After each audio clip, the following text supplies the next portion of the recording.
అయితే మనం తొవ్వెంబడి పోతుంటే ఏదైనా సామాను అడ్డం వస్తే ఏం చేస్తాం వల్ల ఏం చేస్తాం ఇది తీసి అవతల పడేస్తాం. ఇక ఇంట్లో ఊడ్చేటప్పుడు కూడా ఈ చెత్తల ఏదన్నా ఇలువగల్లది కనబడితే తీసి పక్కకు పెడతాం. ఇక మనకు తెలియకుండానే వేస్తుంటాం కదా. అయితే ఇప్పుడు ఆంధ్రాకు పోదాం వల్ల రాండ్రి ఆంధ్రకు. ఆడ ఒక కాంట్రాక్టర్ ఉన్నాడు వల్ల ఆయనకు రోడ్ వేసే జిమ్మెదారి అప్పచెప్పిండు. ఇక రోడ్డు కూడా చక్కగానే వేసిండట. అది కూడా ఎట్లా అనుకుంటాన్రు, ఈడున్న పుల్ల ఆడికి జరపకుండా సరి కొత్తగా చేసి ఆయన ఖ్యాతిని ఖండాలు దాటించుకున్నాడు వల్ల. ఇక గంత మంచిగా రోడేసిండా ఏది గంత పని మంతుడా, గంతగనం తారీఫ్ చేయబడితో మల్లీశ్వరి ఏది ఆ రోడ్డును మాకు కూడా చూయించి రాదు, మేము కూడా ఏదైనా పని అప్ప చెప్తాం అని అనుకుంటున్నారా? మరి ఇంకెందుకు లేటు, పాండ్రి మరి ఆ సక్కదనాల రోడ్డును చూసేసొద్దాం రీ. ఇగో ఇదే కాంట్రాక్టర్ వేసిన రోడ్డు, సిమెంట్ రోడ్డు. మన పక్క రాష్ట్రం ఆంధ్రలో ఉన్న బాపట్ల జిల్లా దేశాయిపేట అనే ఊరికాడ వేసిర్రు. ఏమాయే మంచిగానే ఉండే కదా అని అంటారా? ఆవురి ఇగో ఈ కారును చూడుర్రి, చూసిర్రా మంచిగా కనబడ్డదా? అయితే ఈ కారు గీ అన్నదే, ఈ ఇల్లు కూడా ఈయనదే. ఇంటి ముంగట కారు పార్కింగ్ చేసుకున్నాడు. ఇక అంతల్నే కాంట్రాక్టర్ ఏమో రోడ్ వేసే ఈగురం పెట్టుకున్నాడు. అసలు మనకేమన్నా అడ్డమత్తనే పక్కకు జరుగుతాం, లేకుంటే ఆడికెళ్ళి ఆ సామాను తీస్తాం.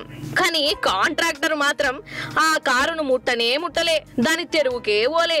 భారతంలో కదా అర్జునుడు నాకు పిట్ట కన్ను తప్ప ఏం కనబడతలేదు అని అన్నట్టు ఈ కాంట్రాక్టరు నాకు రోడ్డు తప్ప ఇంకేం కనబడతలేదు అన్నట్టే రోడ్ వేసుకుంటూ పోయిండు.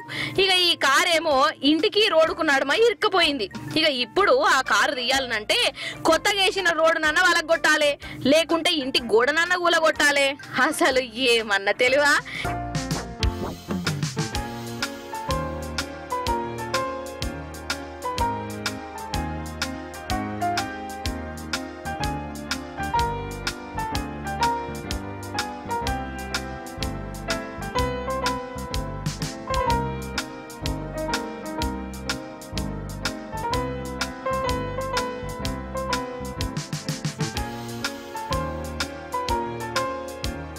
ఇక ఈ కాంట్రాక్టర్ చేసిన ఈ పనికి what a vision, what a thought అని అంటున్నారు. ఇక ఈ ఇంటి ఓనర్ది ఒక బాధ కాదు. ఇక ఇప్పుడు నా కారును నేను ఎట్లా బయటికి తీయాలి, చంద్రబాబు వచ్చి న్యాయం చెప్పాలి అని అనబడుతున్నాడు. నిజంగా కారు ఉండంగానే దానికెళ్ళి రోడ్ వేసుడు కాంట్రాక్టర్ది తప్పే. కానీ ఈడ ఈ కారు ఓనర్ది కూడా తప్పే కొడుతుంది. ఎందుకంటే రోడ్డు మీద కార్ పార్కింగ్ చేసుడు ఏందోల్లా రోడ్ వేస్తున్నారని నాకు ముందే ఎరకై ఉంటది. మరి అసంటప్పుడు ఆ కారు నాడికెళ్ళి తీయాలనా అద్దా? ఈయన కారు తీయలే, ఈయన రోడ్ వేసుడు మానలే, లెక్కకు లెక్క చెల్లుకు చెల్లు, ఎవరి పని వాళ్ళు చేసుకున్నారు అన్నట్టు. ఇగో ఇట్లున్నది కథ.